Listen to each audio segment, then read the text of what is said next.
क्या नौशेरवा अभी भी फराह के यहाँ जा रहा है? तुम्हारी खामोशी से मुझे अंदाजा हो गया है कि शेरवा पे हमारे बात करने का खास असर नहीं हुआ।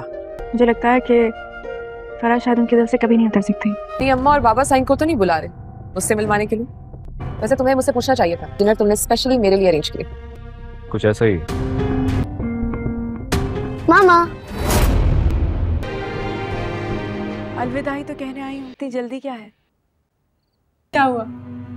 फिर से शक हो रहा है आपको मेरे ऊपर? मैं थप्पड़े खा के आ रही हूँ। ड्रामा जाननिसार में एक बहुत बड़ा ट्विस्ट आने वाला है कि आखिर कैसे फराह के सामने अचानक से उसका शोहर और उसकी बेटी आकर खड़े हो जाते हैं। फराह तो कोई कसर ही नहीं छोड़ती गजनवी को अपनी तरफ माइल करने के लिए, लेकिन फराह की खुदकुशी वाली हरकतों से तंग आकर आखिरकार गजनवी फ़ैसला कर लेता है कि अब फराह के साथ क्या करना चाहिए। गजनवी जाफ़र से कहता है कि फराह की शादी के बारे में पता लगवाओ कि इसकी शादी किससे हुई थी और मैं उनसे मिलना चाहता हूँ।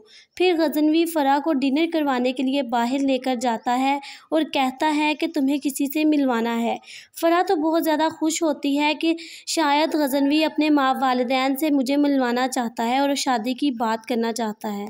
फराह सोचती है कि आखिरकार उसकी चाल कामयाब हो ही गई, लेकिन वो हैरान और परेशान हो जाती है जब उसका शोहर और उसकी बेटी उससे आकर मिलते हैं। और गजनवी फराह से कहता है कि फराह तुम अपनी बेटी के साथ अच्छा नहीं कर रही, तुम मुझे हासिल करने के लिए अपनी बेटी और शोहर को छोड़ रही हो। मुझे तुमसे ऐसी उम्मीद नहीं थी और अफसोस है मुझे तुम पर।